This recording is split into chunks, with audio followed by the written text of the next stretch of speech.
How does a kid born into a country that literally cancelled football escape that life to somehow play professionally? How does that same kid get rejected from his club, being deemed not good enough, only to become the best player in that country just 3 years later? But even more than just that, how does he rise to the top of European football, only to be targeted and injured in the final, and then come back 1 year later to claim the award as his own? Mohamed Salah has been through rejection after rejection and setback after setback, but today, he is going down as one of the greatest football players of all time. But how did he do it? How did this poor Egyptian kid defeat all the odds and become a football superstar? This is the full, unfiltered story of Mohamed Salah. Salah, and still Mohamed Salah. Oh, he's done it. How on earth has he managed to squeeze that in? He's still going. And Salah for Liverpool. And the roof comes off the famous old stadium once again.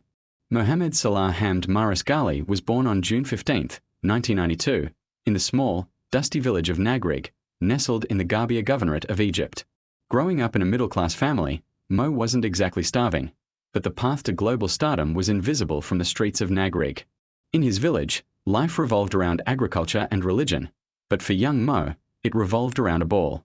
He wasn't a stellar student. In fact, his parents often worried as his grades plummeted in favor of pickup games. He idolized the Brazilian Ronaldo, the elegance of Zinedine Zidane, and the class of Francesco Totti. He would spend hours trying to mimic their touches on uneven, dirt-covered pitches. By age 7, he was already playing against boys twice his size, learning that if he couldn't outmuscle them, he had to outrun them. At 14, his life reached a crossroads. A scout from Al Mokhaloun spotted him during a local tournament. He was offered a place in their youth academy in Cairo. This sounds like a dream, but for a 14-year-old, it was a test of endurance. Nagrig is nearly 150 kilometers away from Cairo. To make it to training, Salah had to leave school at 9 a.m. with a special permit, board a minibus to Tanta, take another bus to Ramses Square in central Cairo, and then 2 more bus transfers to reach the club's grounds. This was a 5-bus, 9-hour round trip he made 5 days a week for years. He would often arrive home after midnight, only to wake up and do it all again. It was during these lonely bus rides that Salah's mental iron was forged. He decided then, he wasn't doing this to be an average player. He was doing this to be the best. By age 17, Salah's dedication paid off. On May 3, 2010, he made his first team debut against El Mansoura.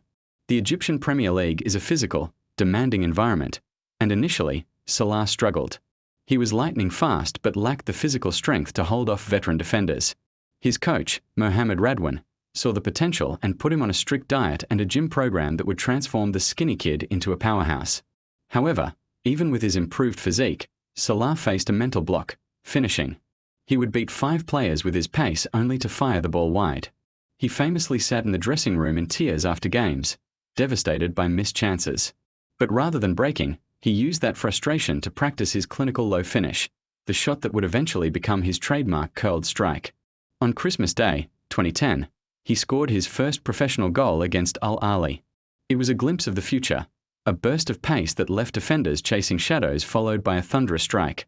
He became a regular starter in the 2011 to 2012 season, but then, disaster struck Egypt. The Port Said Stadium riot on February 1, 2012, resulted in 74 deaths and hundreds of injuries. The tragedy shocked the world and led the Egyptian Football Association to cancel the league indefinitely. For a 19-year-old on the verge of greatness, it felt like the end. No league meant no scouting, no growth, and no future. But destiny had a different plan. The Egyptian U23 national team organized a friendly against Swiss club FC Basel to keep the players active. Salah didn't start the game, but he came on in the second half. In just 45 minutes, he scored twice and decimated the Basel defense. The Basel president, Bernard Huesler, was stunned, famously saying he had never seen such raw speed. He invited Salah to Switzerland for a week-long trial, which quickly turned into a 4-year contract. Salah had escaped the turmoil of his homeland, but Europe would present a whole new set of challenges. In Basel, the Egyptian king was born, but not without labor pains. He didn't speak German or English. He was lonely and struggled with the cold Swiss winters. His first manager, Heiko Vogel, was initially unimpressed, jokingly asking if the club had signed Salah's less talented twin brother after seeing his first few training sessions. But Salah's work ethic was relentless. He replaced the departing Xherdan Shaqiri and became Basel's creative engine.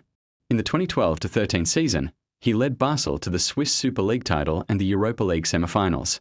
It was here he first haunted Chelsea, scoring in the semi-final at Stamford Bridge. He repeated the feat the following season, scoring home and away against the London Giants in the Champions League.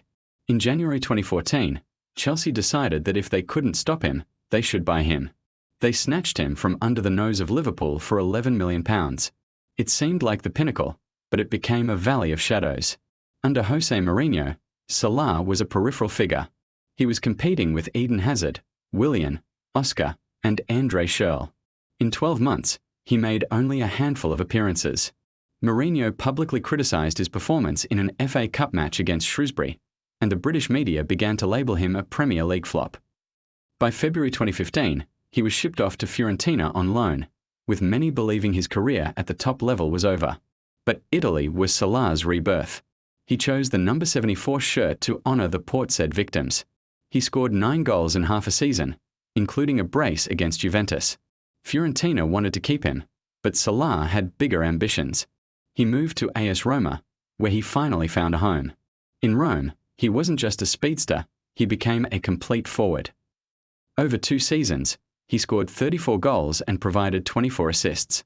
He won Roma's Player of the Season and led them to a record points tally. He was happy, he was settled, and he was a star. But the Premier League rejection still burned. He had unfinished business in England. In the summer of 2017, Jurgen Klopp called. Liverpool paid a then-club record €42 million to bring the Chelsea reject back to England. The headlines were sceptical. Why pay so much for a player who already failed here? They asked. Salah's response was a season that defied logic. He scored on his debut against Watford. He scored against Arsenal. He scored against everyone. By the end of the 2017-18 season, he had 32 Premier League goals, shattering the record for a 38-game season. He won the Golden Boot, the PFA Player of the Year, and led Liverpool to the Champions League final in Kiev. Then came the heartbreak. 30 minutes into the final against Real Madrid, Sergio Ramos tangled with Salah, pinning his arm and dragging him to the turf. Salah's shoulder dislocated. He left the pitch in floods of tears as the world watched his dream crumble. Liverpool lost 3-1. For any other player, this would be a tragic ending. For Salah, it was just the beginning of his greatest chapter. 1 year later, June 1st, 2019. Madrid. Liverpool were back in the Champions League final. In the second minute, Liverpool were awarded a penalty. Salah, the man who had left in tears 12 months prior, stepped up. He didn't blink. He smashed the ball into the net. Liverpool won 2-0. Salah was a European champion. The ghost of Kiev was buried. The following season, he led Liverpool to their first Premier League title in 30 years. He wasn't just a player anymore, he was a global phenomenon. In Egypt, he became more than a hero. He became a symbol of hope. He has spent millions of his own fortune to build a hospital, a school, a youth centre, and an ambulance unit in Nagrig. He funds a water treatment plant and provides monthly stipends for hundreds of families. He is the man who single-handedly improved the life of an entire village. As the years passed, Salah didn't slow down. He became Liverpool's all-time Premier League top scorer, overtaking legends like Robbie Fowler and Steven Gerrard. In the current 2024-25 and 2025-26 seasons, even as Jurgen Klopp moved on and Arne Slot took the helm, Salah remained the gold standard. He became the first player in history to record double digits in goals and assists before Christmas for multiple seasons. He has climbed to the top 4 of the all-time Premier League scoring charts, surpassing giants like Sergio Aguero and Thierry Henry. Salah's journey is one of an impossible escape. From a village with no signs to the brightest lights of Anfield. From 5 buses a day to the finest cars in the world. From a Premier League flop to a Premier League immortal. He is the proof that if you work hard enough, stay humble enough, and keep running, no one, not even the best defenders in the world, can catch you. Mohamed Salah isn't just a football player, he is the Egyptian king, and his reign is far from over. The story of Mo Salah is one of the most inspiring in sports history, but there is actually another player who was raised in the dark of the coal mines and somehow went on to win every trophy football has to offer. Click the video on your screen right now to see that incredible journey.